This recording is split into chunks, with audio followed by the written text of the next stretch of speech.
উড়িষ্যায় মানে মূল মন্দির থেকে কিছুটা দূরে প্রায় নাম হচ্ছে লান্ডি মাতা। ঠিক আছে, তো সেই লান্ডি মাতা তিনি জগন্নাথ দেবকে পুত্র হিসাবে দেখতেন।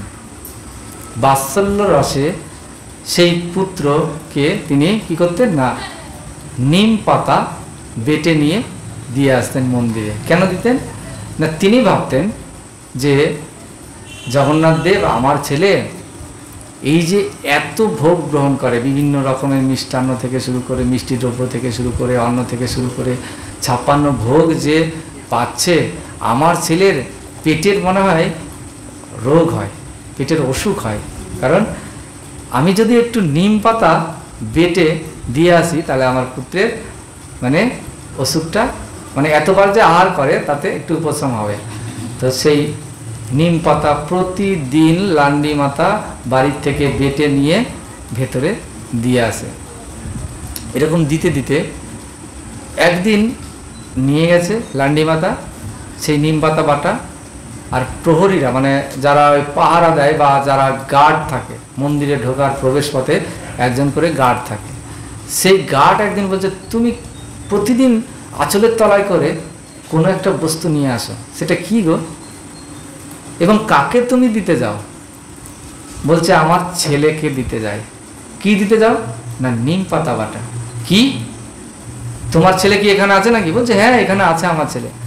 তো ওই প্রহরী ভেবেছে কি, গার্ড ভেবেছে যে ওর ছেলে মনে হয় এখানে পূজারি টুজারি হবে। তো ঠিক আছে, তাহলে তোমার ছেলে কি পূজারি? তাহলে বলো কে, বলো আমি ডেকে নিয়ে আসি। প্রতিদিন তুমি এইভাবে যাও, এইভাবে যাওয়াটা ঠিক না ভোগের আগে। বলছে আরে তুমি বুঝতে পারছো না, ওখানে যে রত্নবেদিতে বসে আছে না জগন্নাথ, এই জগন্নাথ আমার পুত্র, আর ওকে আমি নিম পাতা বাটা দিতে যাই। কারণ ও 56 ভোগ যে পায়, তো সেটা পেয়ে কি করে না পেটে রোগ হতে পারে, তার জন্য আমি এই বাটাটা দিতে যাই। তখন ওই গার্ড তিনি রেগে গেছেন, কি তোমার জগন্নাথ তোমার ছেলে হয়? কি উল্টো পাল্টা বলছো? হ্যাঁ, জগন্নাথ তোমার ছেলে হয় আর এই নিম পাতা খাবে? প্রভু জগন্নাথ দেব নিম পাতা খাবে? ওটা কেড়ে নিয়ে ফেলে দিয়েছে, দূরে ফেলে দিয়েছে। আর ওই লান্ডি মাতা তিনি কাঁদতে কাঁদতে কাঁদতে কাঁদতে বাড়িতে গেছেন। যেই বাড়িতে গেছেন তখন মধ্যরাত, একেবারে অন্ধকারাচ্ছন্ন রাত, মধ্যরাত, তিনি শয়ন করে আছেন। তার ঘুম আর হচ্ছে না, আসছে না, ঘুম লাগছে না। যে প্রতিদিন আমি নিম পাতা বাটা দিয়ে আসি আমার পুত্রকে, আজ আমি দিতে পারলাম না। তিনি অত্যন্ত বিষণ্ণ মনে তিনি শুয়ে আছেন, ঘুম আসছে না। তো জগন্নাথ দেব ছোট্ট বালক রূপে তিনি এসেছেন ওই লান্ডি মাতার কুটিরে। এসে বলছেন মা, বলছে কে তুমি, কে? বলছে আমি জগন্নাথ, তুমি আমার মা না? আজকে তুমি আমাকে কেন দিলে না নিম পাতা বাটা? আমার পেটে রোগ হবে তো, তুমি আজকে কেন নিয়ে গেলে না? বলছে আমি নিয়ে গেছিলাম, কিন্তু ওই রাজার যে প্রহরী রয়েছে, গার্ড রয়েছে, সেই গার্ড নিয়ে ফেলে দিয়েছে ওই নিম পাতা বাটাটা। বলছে তাই, দাঁড়াও। দিয়ে ওই জগন্নাথ তিনি আবার রাজার কাছে গেছে, রাজাকে স্বপ্নে দর্শন দিয়েছেন। রাজা, তোমার এক গার্ড আমার মাকে নিম পাতা বাটা নিয়ে ঢুকতে দেয়নি ভেতরে, মূল মন্দিরে আমাকে আমার মাকে ঢুকতে দেয়নি। আমার মা প্রতিদিন নিম পাতা বাটা নিয়ে আসে আর আমি সেটা সবার পরে আহার করি, এটা আমার খুব ভালো লাগে। তখন বলছে ঠিক আছে, তাহলে কি করতে হবে প্রভু? বলছে তোমার যে ওই প্রহরী রয়েছে, ওই প্রহরীকে বলবে প্রতিদিন আমার মা নিম পাতা বাটা দিয়ে আসবে, সেটা যেন দিতে পারে। তখন সেই রাজা পরের দিন সকালবেলায় প্রহরী টহরী নিয়ে তারপর ওই লান্ডি মাতার বাড়িতে গেছে। গিয়ে বলছে লান্ডি মাতার পায়ে পড়ে বলছে তুমি এত বড় ভক্ত যে জগন্নাথ তিনি স্বয়ং আমার কাছে গেছে তোমার জন্য, তুমি নিম পাতা দিতে পারোনি, এর জন্যে যাই হোক অপরাধ হয়ে গেছে। আর ওই প্রহরীও স্বীকার করলেন যে আমার খুব ভুল হয়ে গেছে। স্বীকার করার পর তারপর থেকে এই নিম বা তেতো জাতীয় জিনিস ওই জগন্নাথ দেবকে দেওয়া হয়। তাই ওর মধ্যে একটি ভোগ তেতো জাতীয় সবসময় দেয়, যখনই জগন্নাথের ভোগ লাগে তেতো জিনিস দিতে হয়। তো সেটা নিম পাতা হতে পারে, উচ্ছে হতে পারে, বা এরকম ধরনের তেতো কোনো জিনিস দিতে হয় এর জন্যে, কারণ এটি এই লান্ডি মাতার সঙ্গে করেছিলেন জগন্নাথ দেব এই লীলাটি। আরও হ্যাঁ হ্যাঁ হ্যাঁ লান্ডি মাতা মঠ আছে একটা, হ্যাঁ ওই লান্ডি মাতার নামে রাজা একটা মঠ তৈরি করে দিয়েছেন, যে আজকে থেকে তোমার এখানেই তুমি বাস করবে, আর তোমার নামে একটি আমি মঠ তৈরি করে দিলাম, লান্ডি মাতা মঠ, এখনো আছে ওটা। জগন্নাথের ভোগে পান সুপারি দেওয়া হয়, এটা জানেন তো? এই লীলাটা জানা আছে তো? পান সুপারি কেন দেওয়া হয়, কেন দেন? জগন্নাথের লীলা করেছেন, লীলা করেছেন জগন্নাথ। কাকে নিয়ে লীলা করেছেন? না, তিনি হচ্ছেন প্রভু দাস। প্রভু দাস তিনি হচ্ছেন দক্ষিণবঙ্গের একজন ব্যক্তি। জগন্নাথ দেবের মূল মন্দিরের কিছুটা দূরে পান বিক্রি করতেন রাস্তার ধারে, আর সেই পান যখন বিক্রি করতেন, বাড়িতে যখন যেতেন, ছোট্ট একটি ঘর ছিল, সেই ঘরে তিনি শয়ন করতেন। আর প্রতিদিন রাত্রেবেলায় দুটো ছেলে যেত ওই প্রভু দাসের কাছে, অর্থাৎ পান খেতে। তারা বলতো যে আমাদের পান দাও। তখন ওই প্রভু দাস খুব ভালো করে সাজিয়ে দিত। কেন দিত? এত সুন্দর দুটি ছেলে, একজন কালো রঙের, একজন ধপধপে সাদা। তো এই দুজন যখন যেত তার কাছে, এত আনন্দ পেত, আর ছোট্ট বাচ্চা সেজে যেত, আর এত আনন্দ লাগতো, মনের মধ্যে একটা উৎফুল্ল ভাব, আর মানে সেই ভাবে তিনি সুন্দর করে তাদের দেখতো আর পান তৈরি করতো, দেখতো আর পান তৈরি করতো, করে তাদেরকে দিত। তারা প্রতিদিন রাত্রেবেলায় খেয়ে টেয়ে পান চিবাতে চিবাতে তারপরে আবার চলে যেত। এই যে ঘটনাটি, এইটা আবার আরেকজন ভক্ত লক্ষ্য করেছে, নাম হচ্ছে বলরাম দাস। সেই বলরাম দাস দেখেন, মূল মন্দির যখন দরজা বন্ধ হয়ে যায়, তখন ছেলে ওখান থেকে বেরিয়ে আসে, দুটো ছেলে বেরিয়ে এসে প্রতিদিন আবার যখন ঢোকে, মুখ একবারে লাল হয়ে থাকে। এটা তিনি দর্শন করছেন, কিছুদিন থেকে তিনি দর্শন করছেন কি না, বলরাম দাস নামে আরেক ভক্ত। আর যিনি পানটি সাজিয়ে দেন তার নাম হচ্ছে প্রভু দাস। তো এরকম লক্ষ্য করতে করতে করতে করতে সেই বলরাম দাস তিনি চিন্তা করছেন, এই দুটো ছেলে মূল মন্দির বন্ধ হয়ে যাওয়ার পর ওই মন্দির থেকে আবার বেরিয়ে আসে, কোথায় যায় আমি দেখবো আজকে।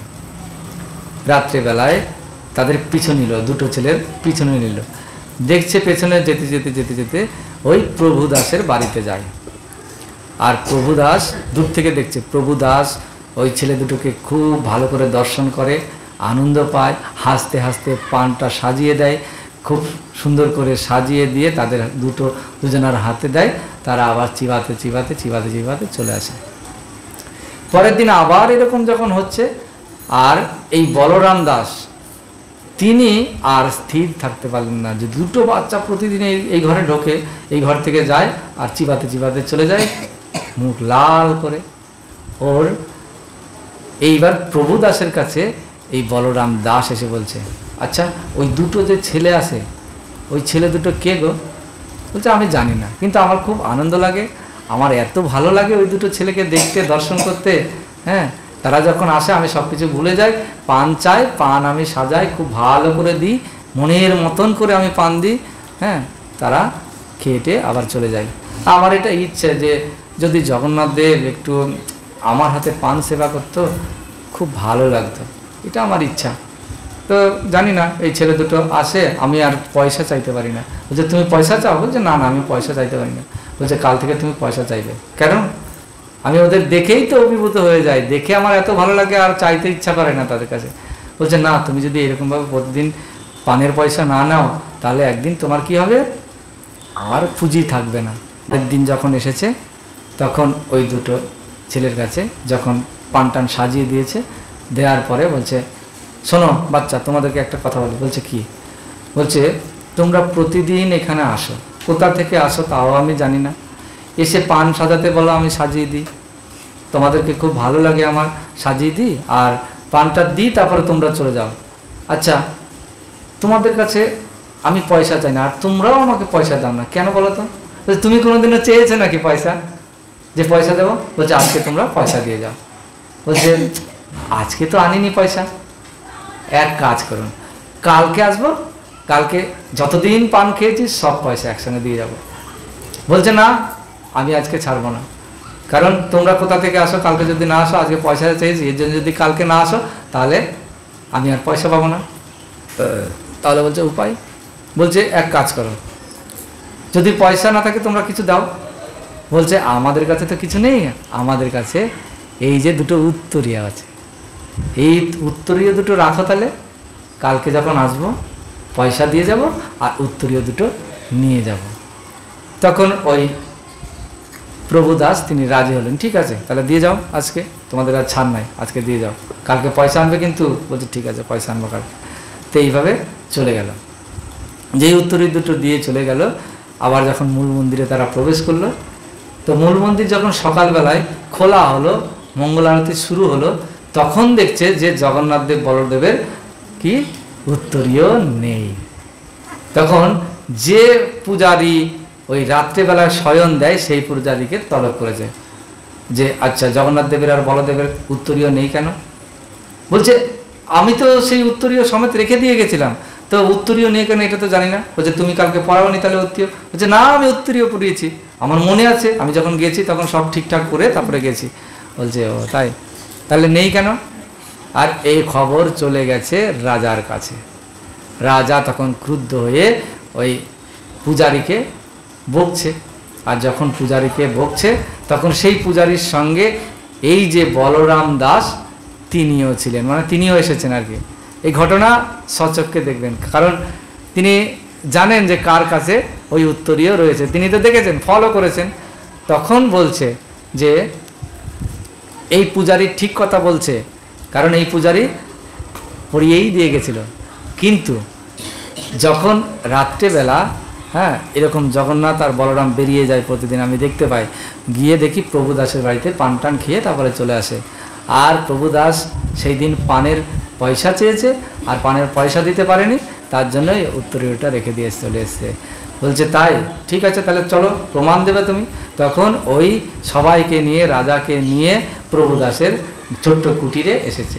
যেই ছোট্ট কুটিরে এসেছে তখন প্রভুদাসকে জিজ্ঞাসা করছে কালকে দুটো বাচ্চা এসেছিল? বলছে হ্যাঁ এসেছিল। তার উত্তরীয় দিয়ে গেছে? বলছে হ্যাঁ উত্তরীয় দিয়ে গেছে। বলছে এই দেখুন উত্তরীয়। যেই দেখিয়েছে তখন পূজারী বলছে এই তো দুটো উত্তরীয়, কারণ উত্তরীয় এই দুটোই তো আমি পড়িয়ে গেছিলাম। তখন রাজা বিশ্বাস করলেন, এবং রাজা তখন বললেন যে জগন্নাথ দেবের পান খাওয়ার ইচ্ছা না, তাই কালকে থেকে প্রতিদিন রঘুদাস তুমি পান দেবে, তোমার ইচ্ছা পূরণ হবে, তুমি প্রতিদিন পান খিলি করে দেবে, আর জগন্নাথ দেবকে তারপর থেকে ভোগ লাগানো হবে এই পান। তখন থেকে এই পান জগন্নাথ দেবকে ভোগে লাগানো হয়, কারণ ভক্তের সঙ্গে ভগবান লীলা করছেন, এত সুন্দর সুন্দর লীলা আছে। নিতাই গৌর সীতানাথ প্রেমানন্দে হরি হরি।